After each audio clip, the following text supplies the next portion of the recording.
Hay pocas cosas más aterradoras que la repentina comprensión de que tu propio cuerpo se ha convertido en tu prisión. Estar atrapado dentro de una jaula de articulaciones doloridas y músculos que fallan es un tipo de infierno único y terrible. Pero estoy aquí hoy para decirles que aprendí que hay algo peor. Cuando la persona que tiene la llave de esa jaula, la persona de la que dependes para tu comida, tu medicina, tu propia supervivencia, es también tu carcelero. Mi hermano, Miguel, se suponía que era mi cuidador, mi protector. En cambio, se convirtió en mi verdugo. Nunca olvidaré la noche, al principio de mi enfermedad, cuando el dolor era un fuego rugiente en mis huesos y yo lloraba pidiendo alivio. Le rogué que me diera mi medicación prescrita. Se paró sobre mi cama, mirándome con una expresión de impaciencia fría y cansada, y dijo: «Eres una carga, Sara. Lo sabes, ¿verdad? Una carga triste y patética, pero al menos eres una carga rica». En ese momento, pensó que tenía todo el poder. No tenía idea de que para una tejedora, incluso una con las manos lisiadas, los hilos de la justicia son largos y pacientes. Nunca supo que con cada acto de crueldad simplemente me estaba entregando la materia prima que necesitaría para tejer una última cosa, intrincada e ineludible: su caída. Hola, mis queridos amigos, y bienvenidos a mi estudio. Mi nombre es Sara y tengo 76 años. Estoy muy contenta de tener su compañía. Esta habitación es mi santuario, un lugar donde todavía puedo crear belleza, aunque el proceso sea un poco más lento de lo que solía ser. Como pueden ver, estoy rodeada de las herramientas de la gran pasión de mi vida: el arte de tejer. El magnífico telar que domina la habitación fue hecho a medida para mí hace años, una hermosa máquina de arce pulido y acero. Aunque ya no puedo trabajar sus pedales con los pies, ha sido adaptado con controles manuales que me permiten continuar mi trabajo. Los estantes rebosan de conos de seda, lana merina y lino de todos los colores del arco iris. Tejer es mi meditación. Es un proceso de tomar cientos de hilos individuales y frágiles y, al entrelazarlos con paciencia e intención, crear una tela que es fuerte, hermosa y completa. Es una poderosa metáfora de la vida, creo. Todos somos solo una colección de hilos, algunos brillantes, otros oscuros, y el patrón que creamos es la historia de quiénes somos. Estoy muy agradecida de que estén aquí, por permitirme compartir uno de los hilos más oscuros y enredados de la tela de mi propia vida. Me da fuerza saber que están escuchando. Por favor, tómense un momento para decirme en los comentarios desde dónde están viendo hoy. Y tengo una pregunta para ustedes que me ha llevado mucho tiempo responder por mí misma. Cuando se encuentran en una posición de completa vulnerabilidad, ¿cómo se aferran a su propia fuerza interior? ¿Dónde la encuentran cuando parece que todo lo demás les ha sido arrebatado? Sus ideas son un gran consuelo. Y si mi historia resuena con ustedes, me sentiría muy honrada si le dieran me gusta a este video y se suscribieran al canal. Su apoyo ayuda a fortalecer el tejido de esta comunidad que estamos tejiendo juntos. Mi historia no comienza con enfermedad y traición. Comienza con color, textura y éxito. Durante 30 años, fui una célebre artista textil. Mis tapices, conocidos por sus intrincados patrones y su audaz uso del color, colgaban en vestíbulos corporativos, colecciones privadas e incluso en algunos prestigiosos museos. Tenía una vida que había construido con mis propias manos, una vida de plenitud creativa e independencia financiera. Mi matrimonio con mi difunto esposo, Benjamín, fue una verdadera asociación, un vínculo cálido y amoroso que terminó demasiado pronto cuando perdió una batalla contra el cáncer. Su pérdida dejó un enorme vacío en mi vida, pero el mundo que habíamos construido, nuestro hermoso hogar y mi próspera carrera, era un testimonio de nuestros sueños compartidos. Mi relación con mi hermano menor, Miguel, era, y siempre había sido, más complicada. Miguel era el encantador y adorable desastre de nuestra familia. Era el chico guapo y de habla fácil que podía encantar a cualquiera y no aferrarse a nada, ni un trabajo, ni una relación, ni una responsabilidad. Había pasado la mayor parte de mi vida adulta actuando como su red de seguridad. Yo era la hermana mayor responsable y exitosa, y él era el proyecto perenne. Lo había sacado de deudas incobrables, había sido su aval en apartamentos que no podía permitirse, y había escuchado sus interminables y grandiosos planes que nunca se materializaban. Lo amaba, por supuesto, era mi hermano. Pero mi amor estaba teñido de una exasperación maternal y cansada. Veía sus defectos, su debilidad de carácter, pero nunca, ni en mis peores pesadillas, imaginé que pudiera convertirse en verdadera malicia. Lo veía como un niño grande e inofensivo. Fue un error de cálculo catastrófico. La enfermedad llegó como un ladrón en la noche, solo unos años después del fallecimiento de Benjamín. Tenía 48 años, en la cima de mi carrera, cuando comencé a sentir los primeros susurros, una extraña rigidez en mis manos por la mañana, un dolor profundo y punzante en mis articulaciones que al principio descarté como resultado de las largas horas en el telar. Pero los susurros se convirtieron en un rugido. El diagnóstico fue brutal, una forma severa y agresiva de artritis reumatoide. Era una enfermedad implacable e insidiosa que declaró la guerra a mi propio cuerpo, volviendo mi sistema inmunológico contra mis articulaciones. En 2 años, mi mundo se había desmoronado. Las manos que una vez se habían movido con tanta velocidad y precisión sobre los hilos de mi telar, se convirtieron en garras nudosas e hinchadas de dolor. El simple acto de caminar se convirtió en un esfuerzo monumental. Mi vida de independencia, de creación, había terminado. Me vi obligada a jubilarme. Era una tejedora que ya no podía tejer. Era una prisionera en un cuerpo que se había convertido en un paisaje de agonía. Al principio, Miguel intervino como un héroe. Fue él quien se mudó a mi cuarto de invitados para ayudarme. Estaba lleno de promesas, su voz goteando un nuevo y solemne sentido del deber. No te preocupes por nada, Sara, dijo, su expresión una actuación perfecta de preocupación amorosa. Tú me has cuidado toda mi vida, ahora es mi turno de cuidarte a ti. El alivio que sentí fue tan inmenso que fue como una inundación. Estaba aterrorizada, con un dolor constante y completamente sola. Vi su oferta no como una carga, sino como una bendición. Estaba tan agradecida, tan desesperada por ayuda, que ignoré las pequeñas y persistentes campanas de alarma en el fondo de mi mente.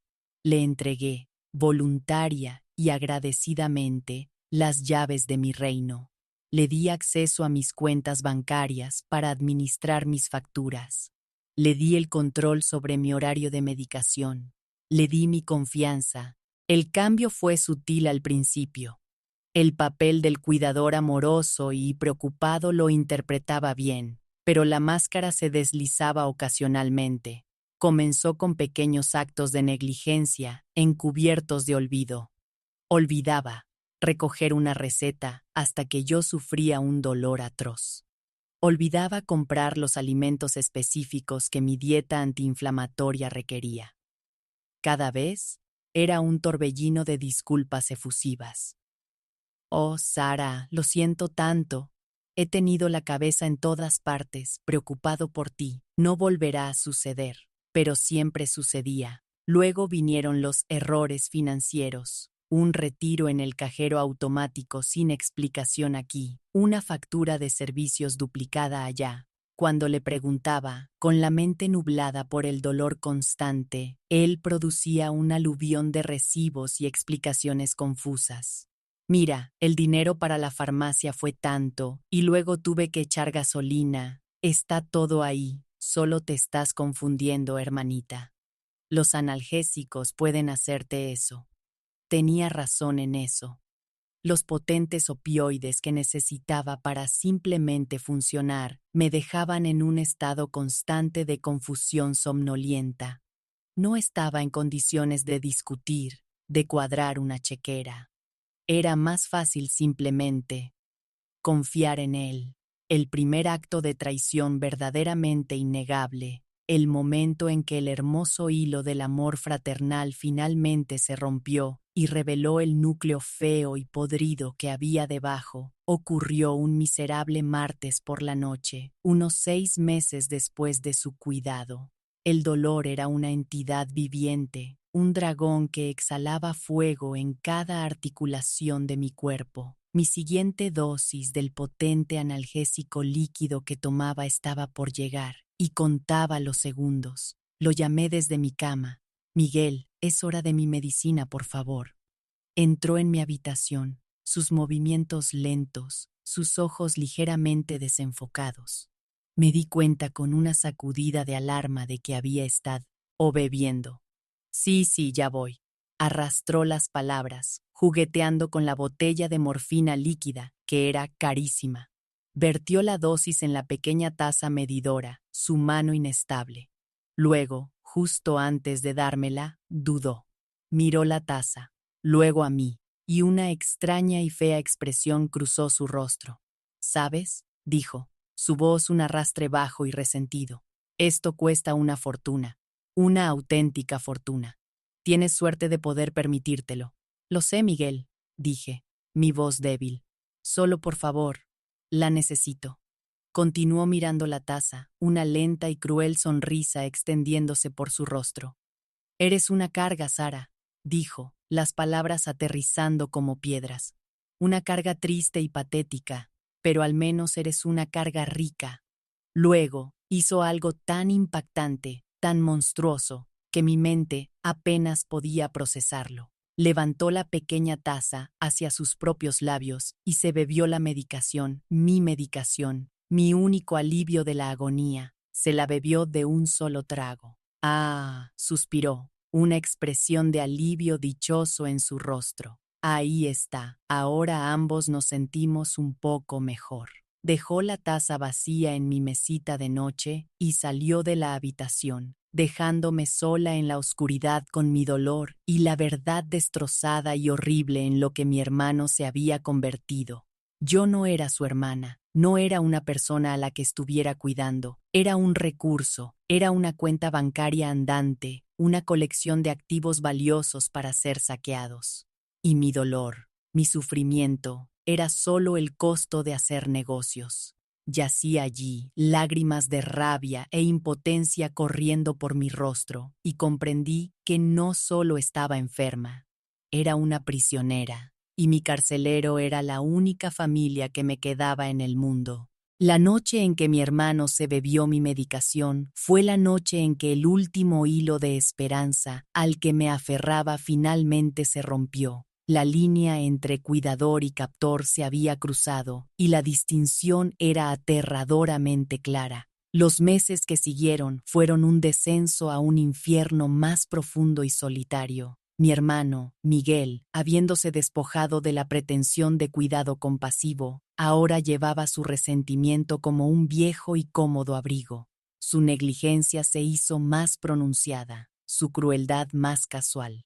La casa, que una vez fue un vibrante testimonio del trabajo de mi vida, comenzó a decaer a mi alrededor, una podredumbre lenta y progresiva que reflejaba la decadencia de mi propio espíritu. Había descubierto el crimen perfecto. Mi enfermedad era mi prisión, y mi dependencia de él era su coartada.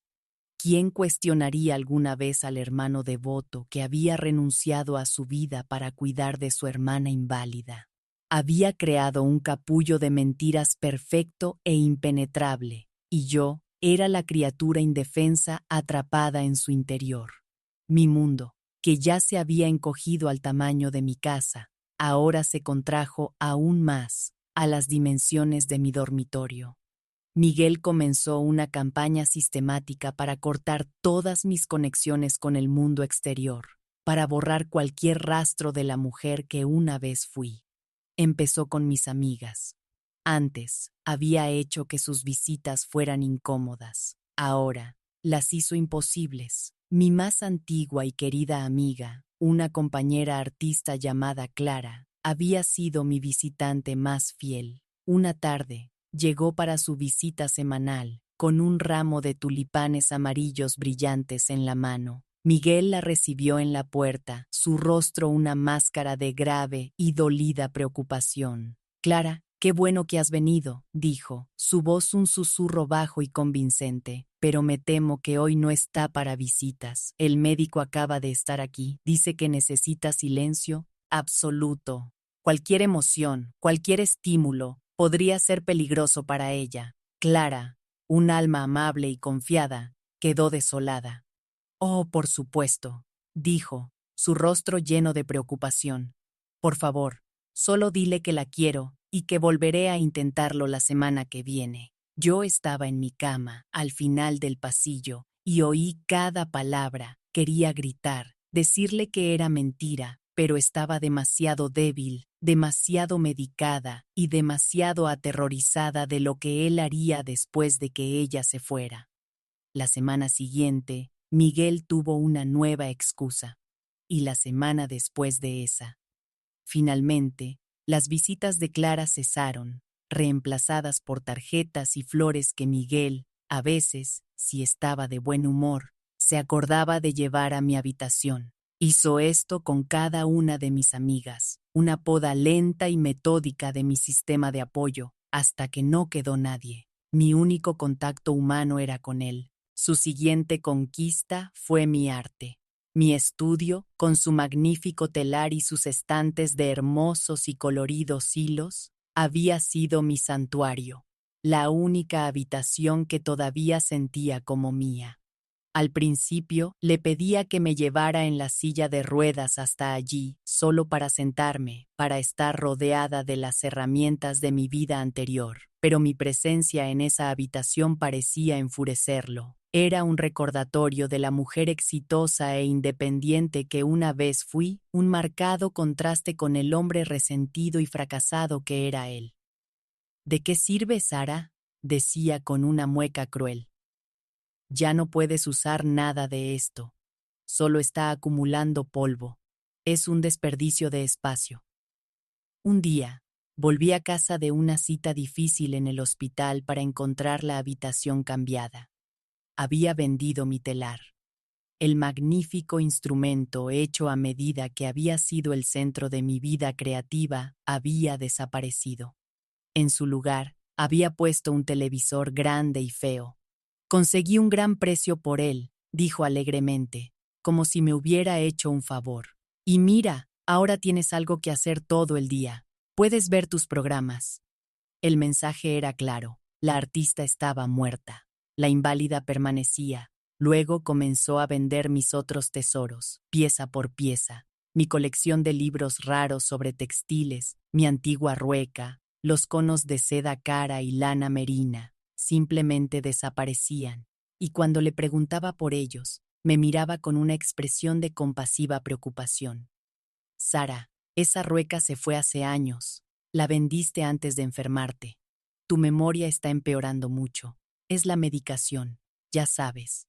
No solo estaba robando mis posesiones, estaba robando mi pasado, haciéndome dudar de mi propia mente, de mi propia historia. Una pregunta para ustedes, mis amigos. ¿Alguna vez alguien ha intentado reescribir sus propios recuerdos? Decirles que algo que saben que sucedió solo estaba en su cabeza. Es una forma aterradora de abuso, una manera de hacerte sentir que estás perdiendo el control de la realidad misma. ¿Cómo se aferran a su propia verdad cuando alguien está decidido a borrarla? Su control financiero se volvió absoluto y descarado. Ya no se molestaba con la pretensión de mostrarme recibos o explicar sus gastos. Mi dinero era su dinero. Se compró un coche nuevo y caro. Empezó a usar ropa de diseñador. Se iba de viaje de fin de semana a complejos turísticos, contratando a una cuidadora de agencia temporal, y a menudo negligente, para que me cuidara mientras él no estaba. Vivía una vida de lujo, financiada por el trabajo de mi vida, mientras yo era una prisionera en mi propia cama. Volvía de estos viajes, bronceado y relajado, y me contaba historias de los lugares hermosos que había visto, de las comidas maravillosas que había comido.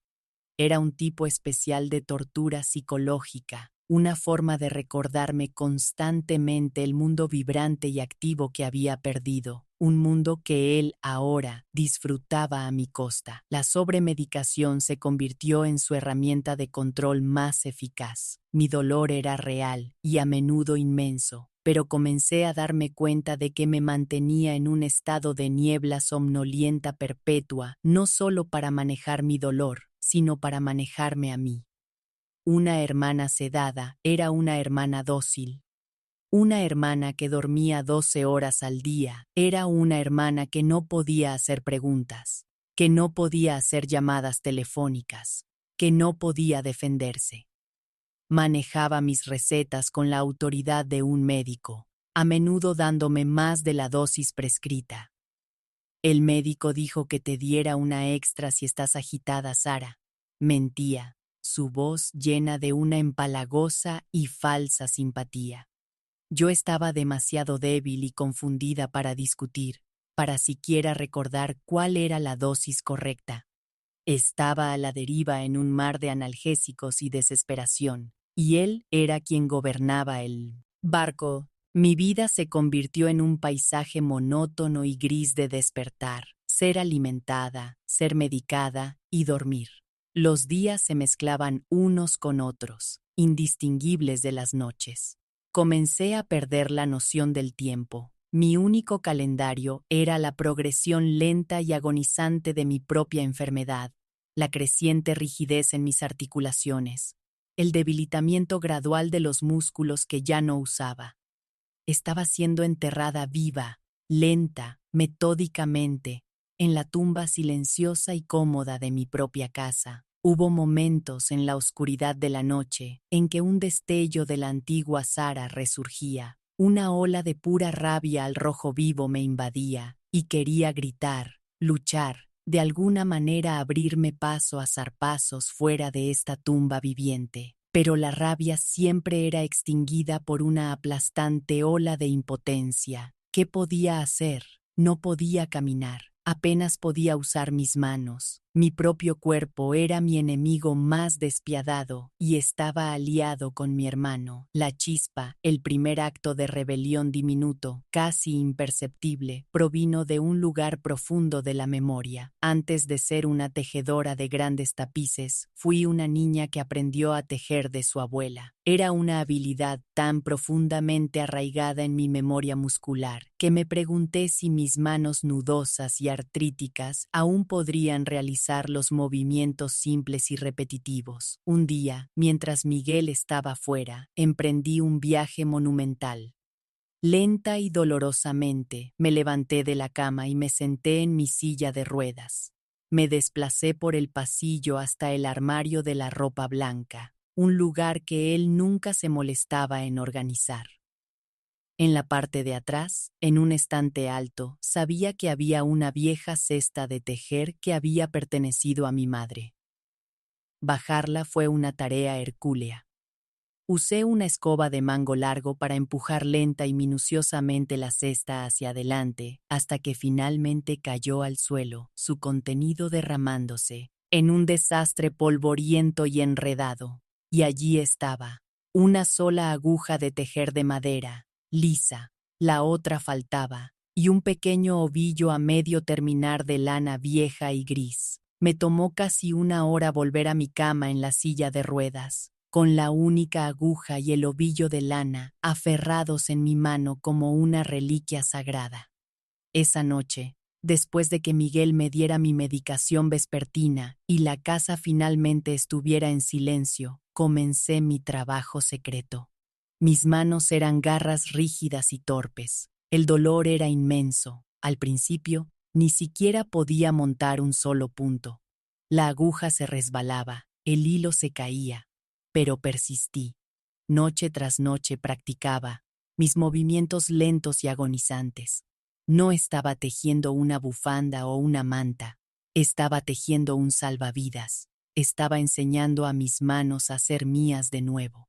Me estaba demostrando a mí misma que incluso en este cuerpo roto y atormentado por el dolor, todavía había una parte de mí que podía crear, una parte de mí que no había sido conquistada. Después de un mes de práctica nocturna y secreta, había creado un pequeño cuadrado de tejido gris, abultado y deforme, de quizás 15 centímetros de ancho. Era la cosa más fea que jamás había hecho, y era la más hermosa. Era un testimonio de mi supervivencia. Era un secreto pequeño, feo y poderoso en un mundo de mentiras hermosas y sofocantes. Lo escondí debajo de mi colchón, un símbolo privado de mi desafío. Todavía no tenía un plan, todavía no tenía una esperanza de escapar. Pero tenía esto, tenía el conocimiento de que mis manos, las mismas herramientas de mi arte y mi identidad, no estaban completamente perdidas para mí. Había reclamado un único y frágil hilo de mí misma del enmarañado desastre de mi vida, y supe, con una certeza tan silenciosa y tan fuerte como el hilo en mis manos, que un solo hilo, si eres lo suficientemente paciente, puede ser el comienzo de un tapiz completamente nuevo. Mi pequeño y feo cuadrado de tejido gris era una declaración de guerra secreta.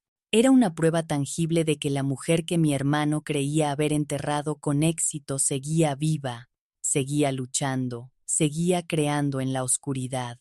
Durante meses fue mi único consuelo.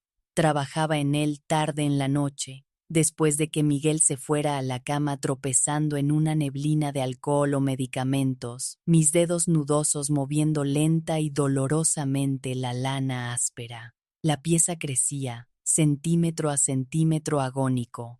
No era un objeto hermoso, pero era un testimonio de mi propia y obstinada resiliencia. Era lo único en mi vida que era enteramente mío.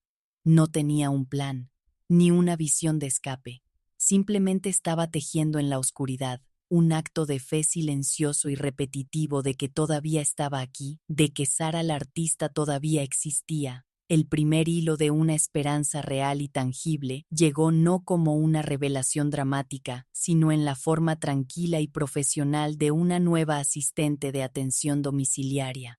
La negligencia de mi hermano, aunque psicológicamente devastadora para mí, también lo había vuelto perezoso. Las tareas diarias y difíciles de cuidar a una persona gravemente discapacitada. El baño, los ejercicios de fisioterapia, el monitoreo cuidadoso, eran una tarea que había llegado a despreciar. Después de un brote particularmente malo de mi enfermedad, mi médico insistió en que recibiera atención profesional en casa al menos 3 veces por semana, un servicio que mi propio seguro cubriría. Miguel, viendo la oportunidad de deshacerse de sus deberes más desagradables y liberar más de su tiempo para sus ociosos pasatiempos, aceptó a regañadientes. Supuso que la asistente sería solo otra persona a la que podría manipular fácilmente, otra testigo de su actuación como el cuidador abnegado. No tenía idea de que estaba a punto de dejar entrar a una auditora en su pequeño y corrupto reino. Se llamaba María. Era una mujer de unos 40 y tantos, años. Una enfermera sensata y ferozmente inteligente con ojos amables y una columna vertebral de puro acero. Desde el momento en que entró en mi casa, sentí que era diferente. No solo veía a una paciente enferma y discapacitada, veía a una persona. Y lo que es más importante, era una experta observadora. Su primera semana fue silenciosa, profesional, cumpliendo con sus deberes con una eficiencia tranquila, pero vi que lo estaba asimilando todo. Notó la fina capa de polvo en los hermosos muebles que estaban justo fuera de mi alcance. Notó la falta de alimentos frescos y saludables en el refrigerador, a pesar del generoso presupuesto para la compra que Miguel reclamaba. Notó la forma en que me encogía cuando mi hermano entraba en la habitación, la forma en que me hablaba con ese tono empalagoso y condescendiente. María era una coleccionista de detalles, y los detalles en nuestra casa no cuadraban con la bonita historia que Miguel estaba contando. Nuestra alianza comenzó con un libro. Una tarde, mientras me ayudaba con mis ejercicios de rango de movimiento, María notó mi pequeña y escondida colección de libros de arte, los pocos que Miguel aún no había vendido. «Eres tejedora», dijo, no como una pregunta, sino como una afirmación, mientras miraba una foto de uno de mis antiguos tapices en un catálogo. «Tu trabajo es magnífico». Las lágrimas brotaron de mis ojos. Era la primera vez en años que alguien reconocía al artista que había sido. Fue una grieta en el dique de mi silencio, y un pequeño chorro de la verdad comenzó a filtrarse. Le conté, en una voz baja y entrecortada, sobre mi antiguo telar, sobre mi estudio. «¿Qué pasó con tu telar?», preguntó suavemente. «Miguel dijo que era mejor venderlo», susurré. «Dijo que solo era un recordatorio doloroso de una vida que ya no podía tener». Observé los ojos de María, y no vi lástima, sino un destello de una ira dura y calculadora. Sabía reconocer una mentira cuando la oía. María se convirtió en mi confidente secreta, mi salvavidas. Entendió la terrible y delicada danza de mi situación. Sabía que una confrontación directa con Miguel sería desastrosa. Él simplemente la despediría y encontraría una asistente más dócil. Así que comenzamos nuestra propia operación silenciosa y encubierta. Ella se convirtió en mis ojos y oídos, mi conexión con el mundo más allá de las paredes de mi dormitorio. Me traía un periódico de verdad, no el que Miguel seleccionaba para mí. Me contaba sobre el mundo, sobre los acontecimientos actuales, sobre las cosas simples y cotidianas de las que yo había estado privada. Y lo más importante, comenzó a ayudarme a contraatacar de maneras pequeñas y estratégicas. Insistió en supervisar mi medicación, quitándole ese poder a Miguel. «Es política del hospital», le decía, su voz firme y profesional. «Una enfermera licenciada debe ser la que administra todos los narcóticos programados». Él echaba humo, pero no podía discutir con el muro de su profesionalismo. Por primera vez, mi mente comenzó a despejarse de la perpetua niebla de la sobremedicación. Una pregunta para todos ustedes que están escuchando. ¿Han tenido alguna vez un momento en que una sola persona compasiva, un amigo, un maestro, un extraño, vio su verdadera situación y les ofreció una mano? A veces, solo se necesita que una persona te crea para darte la fuerza para empezar a creer en ti mismo de nuevo. Con una mente más clara, mi propia voluntad de luchar, que había estado latente durante tanto tiempo, comenzó a despertar. María y yo comenzamos a formular un plan. No era un plan de justicia, todavía no. Era un plan de supervivencia y para la recopilación de pruebas. María sabía que mi palabra sola, la palabra de una mujer enferma y confundida, no valdría nada contra mi encantador y manipulador hermano. Necesitábamos evidencia. Mi primera tarea fue reclamar una parte de mi propia mente. María me trajo un simple cuaderno de espiral. «Escribe todo, Sara», me instruyó. «Cada vez que venda algo, cada vez que mienta sobre las finanzas, cada cosa cruel que diga, crea un registro. Tu memoria es tu arma más importante. Hagámosla a prueba de balas». Y así comencé a escribir. Tarde en la noche, con mi mano nudosa doliéndome, documentaba en secreto las injusticias diarias de mi vida. El diario se convirtió en mi testigo silencioso. Nuestro primer gran acto de espionaje fue obtener una imagen real de mi situación financiera. Sabía que los ahorros de mi vida habían sido sustanciales, pero no tenía idea de lo que Miguel había hecho con todo. A María se le ocurrió un plan. Le dijo a Miguel que, como parte de mi nuevo plan de cuidados, necesitaba una evaluación cognitiva y de memoria completa por parte de un especialista. Ella concertó la cita. El día de la cita, me ayudó a vestirme y le dijo a Miguel que ella misma me llevaría. Es mejor que él la vea sola, le dijo. Tu presencia podría ponerla nerviosa. De camino a la consulta del médico, hicimos un desvío. Fuimos a mi banco. María me llevó adentro en la silla de ruedas. No había estado dentro de un banco en 5 años. Me reuní con la gerente del banco, una mujer que no conocía. Presenté mi identificación y pedí un estado de cuenta completo y detallado de todas mis cuentas de los últimos 5 años. El documento que la gerente imprimió era una historia de terror escrita en números. Era una contabilidad forense de mi propio desfalco. Miguel había estado vaciando sistemáticamente mis cuentas. Había miles de dólares en retiros de cajeros automáticos de casinos en Atlantic City. Había cargos de hoteles de lujo, de restaurantes caros, de ropa de diseñador. Había estado viviendo una vida de lujo secreto y sórdido con mi dinero, mientras me decía que no podíamos permitirnos un televisor nuevo.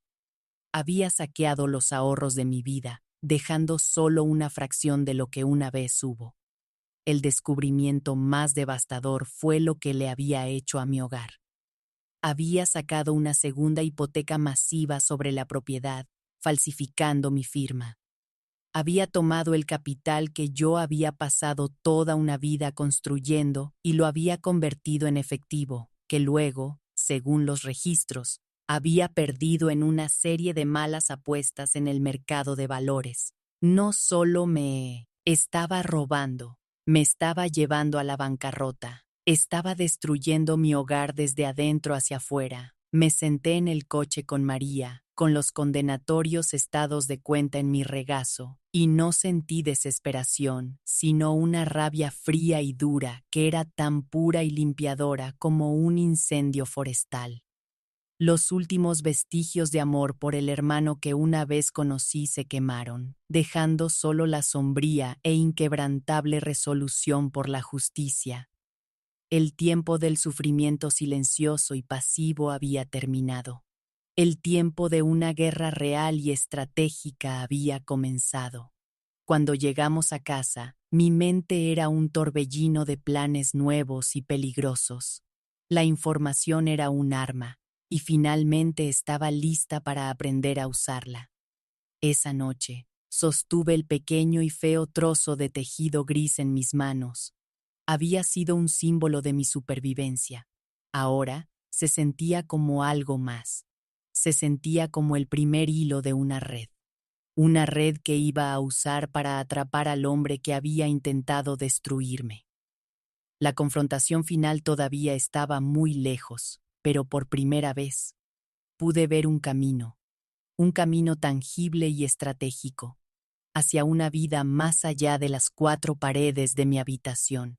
El juego había cambiado, y mi hermano, en su arrogante ceguera, no tenía idea de que su hermana indefensa e inválida era ahora quien realmente tenía el control. El viaje a casa desde el banco fue el trayecto en coche más silencioso y concentrado de mi vida. Me senté en el asiento del copiloto, la pila de extractos bancarios en mi regazo sintiéndose más pesada que una lápida. Y no era la misma mujer que había salido de casa esa mañana. La niebla de confusión, de culpa, de victimismo indefenso, había sido consumida por el fuego al rojo vivo de la verdad. Ahora tenía la prueba. Mi hermano no era solo un cuidador negligente y resentido. Era un ladrón metódico y calculador que había estado desmantelando sistemáticamente mi vida para sus propios y sórdidos placeres.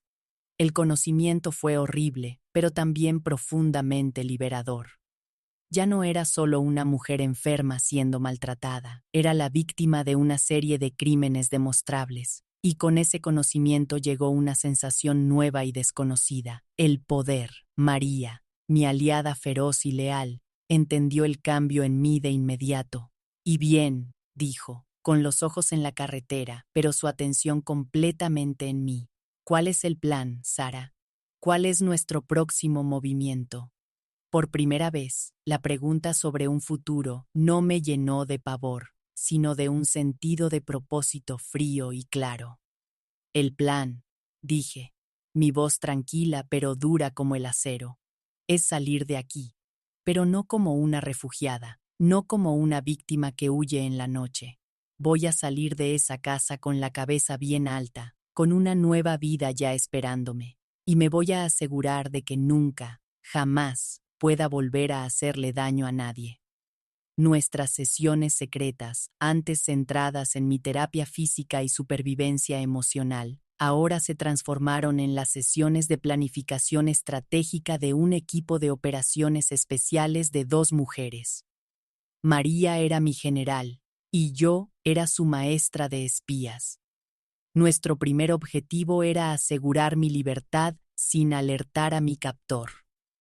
Una confrontación directa estaba fuera de discusión. Miguel era volátil y yo era físicamente vulnerable. Tuvimos que arquitectar mi huida con la precisión y el secreto de un prisionero cavando un túnel para salir de una instalación de alta seguridad. Los extractos bancarios eran nuestro plano. Con la ayuda de María, comencé a documentar y organizar meticulosamente las pruebas de su fraude. Resaltamos cada retiro sospechoso, cada cheque falsificado, cada cargo de un casino o un resort. Estábamos construyendo un caso legal, un arma poderosa que mantendríamos oculta hasta el momento adecuado. El siguiente, y más crucial, paso fue crear una nueva identidad financiera secreta para mí. En uno de sus días libres, María hizo un viaje a un estado vecino. Allí, usando una nueva dirección postal en un servicio de correo privado que había establecido para mí, me ayudó a abrir una nueva cuenta bancaria a mi nombre, una cuenta de la que Miguel no tenía conocimiento ni acceso. Este era mi cofre de guerra. Luego vino la delicada y peligrosa tarea de desviar mis fondos legítimos restantes hacia ella. Hice una serie de llamadas telefónicas difíciles, con el corazón latiéndome con fuerza por el miedo al descubrimiento. Llamé al administrador de mi pensión, llamé a la oficina del Seguro Social, haciéndome pasar por una mujer que simplemente intentaba organizar sus propios asuntos. Hice que mis ingresos mensuales se redirigieran a mi nueva cuenta secreta. Fue un proceso lento y angustioso, pero con cada transferencia exitosa sentí que se cerraba otro barrote de mi jaula. Estaba cortando en secreto sus líneas de suministro, matando de hambre su estilo de vida parasitario en su origen. Mientras aseguraba mi futuro financiero, también planeaba mi escape físico. Internet, que María me trajo en su tableta, se convirtió en mi ventana al mundo. Pasamos horas investigando. Sabía que no podía simplemente mudarme a cualquier apartamento. Necesitaba un lugar que fuera totalmente accesible, un lugar donde pudiera ser verdaderamente independiente. Encontramos una comunidad de vida asistida de nueva construcción en una ciudad tranquila y soleada de Arizona. No era una residencia de ancianos, era una comunidad de apartamentos independientes diseñados para personas con discapacidades. Tenía puertas anchas, duchas a ras de suelo y cocinas accesibles. Tenía un jardín comunitario, una piscina para terapia física y una vibrante comunidad de residentes. Era exactamente lo contrario de la prisión oscura y aislada que mi hermano había creado para mí. Era un lugar diseñado para la vida, no para una muerte lenta. El costo era sustancial, pero con los fondos que ahora controlaba en secreto, era un futuro que realmente podía permitirme. Rellené la solicitud en línea y 2 semanas después recibí un correo electrónico. Había sido aceptada. Tenía un hogar esperándome. Una pregunta para ustedes, mis amigos. ¿Han tenido alguna vez que hacer un plan secreto, trabajar hacia una meta en las sombras porque sabían que la gente a su alrededor intentaría detenerlos si se enteraban? Se necesita un tipo especial de coraje para construir un sueño en la oscuridad, y me encantaría escuchar sobre alguna vez que tuvieron que confiar en su propia visión secreta. A medida que mi plan de escape se solidificaba, comencé una nueva y secreta terapia propia. Mis manos, aunque nudosas y doloridas, se habían fortalecido con mis sesiones nocturnas de tejido. Le pedí a María que me trajera suministros, no para tejer, sino para mi verdadero arte, el tejido en telar. Encontró un pequeño telar de marco P, portátil, del tipo que se usa para muestras de tapices, y una colección de hermosos hilos de seda de colores vivos. Por la noche, en la quietud de mi habitación, después de que Miguel se durmiera, comencé a tejer de nuevo. Fue un proceso lento y agónico. Mis dedos estaban rígidos y mis movimientos eran torpes, pero con cada hilo que pasaba por la urdimbre, sentí que una parte de mi antiguo yo regresaba. Ya no era solo una paciente, una víctima, una carga, era una tejedora, era una artista. Estaba creando de nuevo. El pequeño tapiz en el que trabajaba era un diseño abstracto de colores brillantes y explosivos, rojos, naranjas, dorados. Era la imagen de un amanecer, un testimonio de la nueva vida que estaba tejiendo para mí, un hilo a la vez. Era mi declaración secreta de independencia.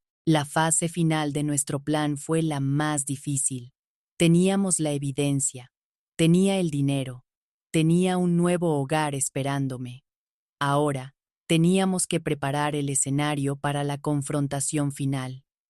Necesitábamos asegurarnos de que cuando finalmente me fuera, Miguel rindiera cuentas por sus crímenes. María, a través de un amigo abogado, me ayudó a redactar una queja legal formal y detallada. Era un documento devastador, que describía los años de negligencia, el abuso psicológico y el fraude financiero sistemático, todo respaldado por los extractos bancarios y mi diario secreto. Concertamos una cita con la Oficina de Servicios de Protección para Adultos de mi condado y con la Unidad de Delitos Financieros del Departamento de Policía local. Las citas se programaron para el día después de mi partida planificada. Las últimas semanas viviendo en esa casa fueron las más surrealistas de mi vida. Tuve que seguir interpretando el papel de la inválida indefensa y dócil, mientras mi mente era un torbellino de logística, estrategia legal y una esperanza aterradora y emocionante. Era una espía en los últimos días de mi misión, reuniendo mis últimas piezas de inteligencia, preparándome para desertar. Miguel, completamente ajeno, se estaba volviendo cada vez más agitado. Su flujo de efectivo se estaba secando. Mis cheques de pensión ya no aparecían en la cuenta conjunta. Se estaba desesperando, lo que lo volvía descuidado y cruel. Despotricaba sobre la incompetencia de la oficina de pensiones, sin sospechar ni una sola vez que yo, la mujer confundida y medicada de la habitación de al lado, lo había superado. Su desesperación fue la confirmación final de que estaba haciendo lo correcto. Él no me amaba, amaba mi dinero. Y ahora que el dinero se había ido, no tenía uso para mí. La noche antes de mi huida, hice una última cosa. Terminé mi pequeño tapiz secreto. Estaba lejos de ser perfect. Mis manos demasiado rígidas para crear las líneas impecables de mi trabajo anterior. Pero era vibrante y estaba vivo. Lo dejé en mi almohada, un mensaje final y silencioso. Era una declaración de que la artista que había intentado enterrar había sobrevivido. A la mañana siguiente, María llegó, no con su uniforme de enfermera, sino con su ropa de calle, una mirada sombría y decidida en su rostro. Su coche estaba esperando. Miguel estaba fuera en su habitual café de media mañana.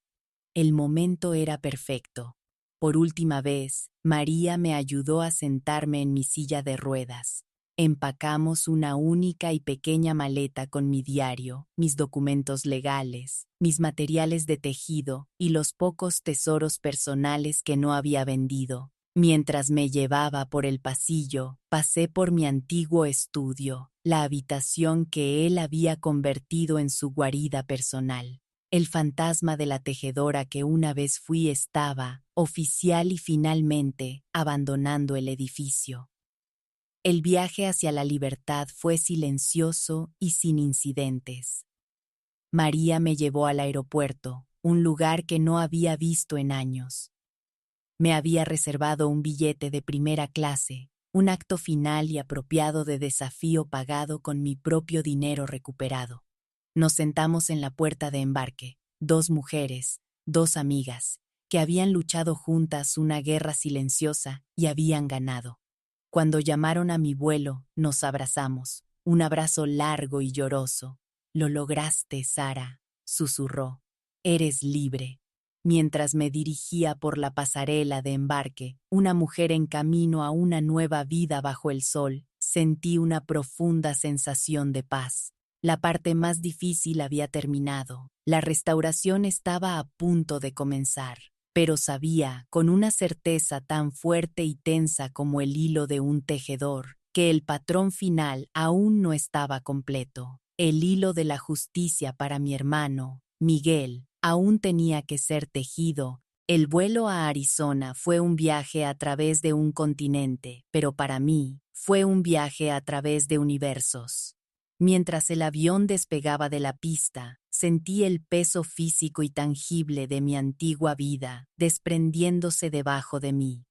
Miré hacia abajo a la extensa ciudad, a la interminable cuadrícula de casas y calles, y supe que en una de esas casas, mi hermano estaba descubriendo en ese preciso momento la habitación vacía, la casa silenciosa, el comienzo de su propio ajuste de cuentas personal, la profunda sensación de liberación, de una puerta de jaula abriéndose de golpe después de toda una vida de confinamiento, fue tan poderosa que era vertiginosa. Era una tejedora cuyos hilos habían sido cortados, y por primera vez era libre de elegir mis propios colores, mis propios materiales, mi propio diseño. El futuro era un lienzo en blanco, vasto, aterrador y hermoso, y mis manos, aunque nudosas y doloridas, finalmente estaban bajo mi propio mando. Mi nueva vida en el paisaje soleado de Arizona fue un proceso lento y paciente de restauración. La comunidad de vida independiente que había elegido fue una revelación. Era un lugar construido no sobre la presunción de la impotencia, sino sobre el principio del empoderamiento.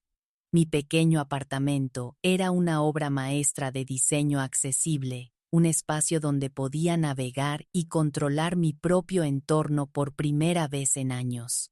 Los simples actos cotidianos de prepararme mi propio desayuno, de ir en mi silla de ruedas al jardín comunitario, de revisar mi propio correo, no eran tareas. Eran declaraciones de independencia, pequeños y sagrados rituales de una vida reclamada. Tenía una comunidad de vecinos que entendían las luchas y los triunfos diarios de vivir con una discapacidad. Éramos una hermandad de supervivientes, un grupo de personas que se habían negado a ser definidas por nuestras limitaciones físicas. Por primera vez desde que comenzó mi enfermedad, yo no era la enferma de la habitación. Era simplemente Sara. Al día siguiente de mi llegada, como estaba previsto, María puso en marcha nuestra estratagema legal.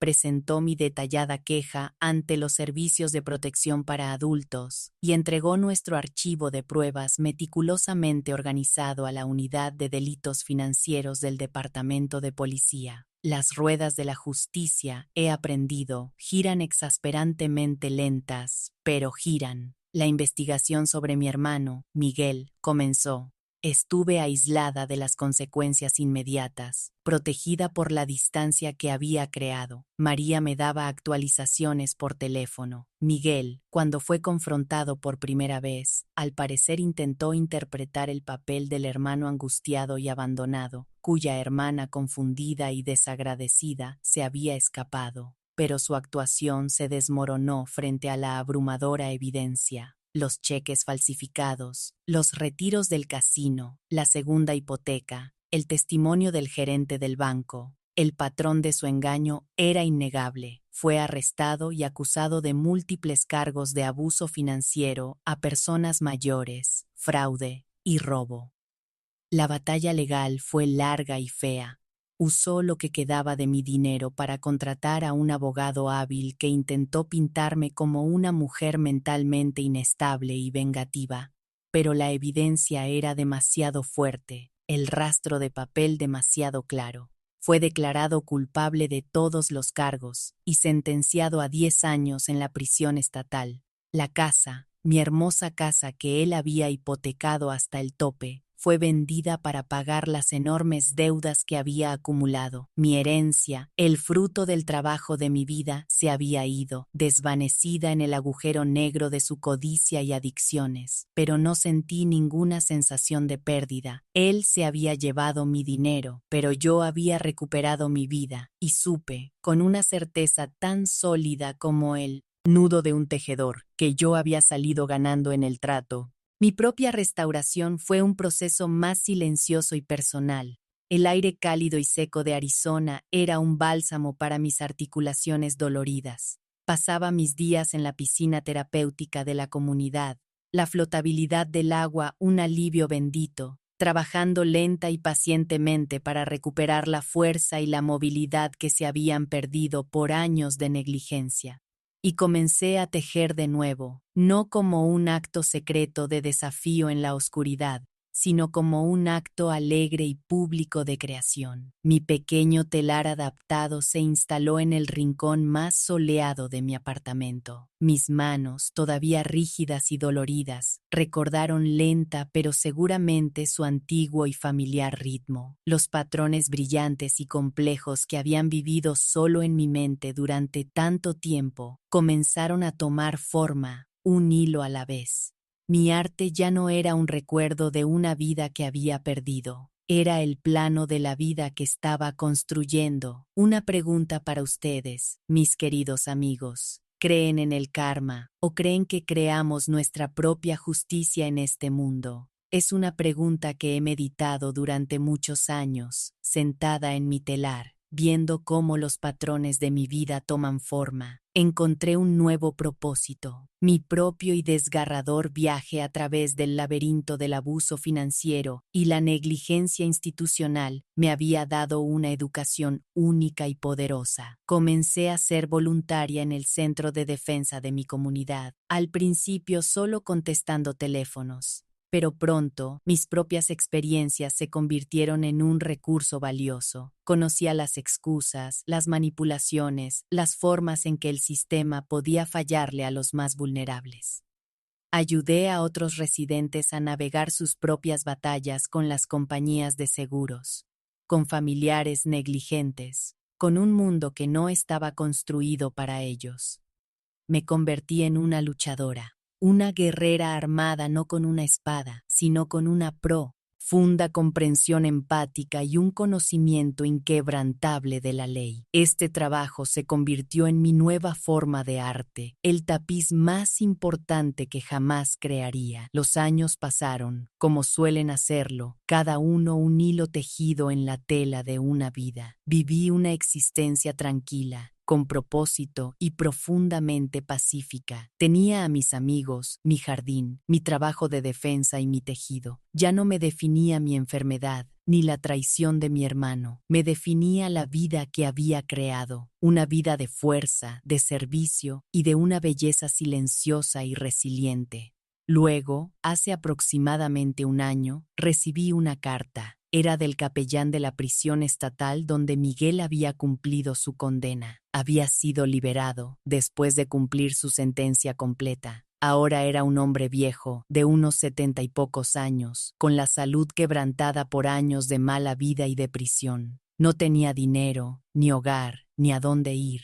El capellán me escribía a mí, su único pariente vivo, para preguntarme si consideraría ayudarlo. La carta era un fantasma, un hilo de una parte oscura y fea del patrón que pensé que había terminado hace mucho tiempo. Mi primer instinto fue quemarla, decir que no, declarar que él había hecho su cama y ahora debía acostarse en ella. La ira que sentí fue un eco viejo y familiar.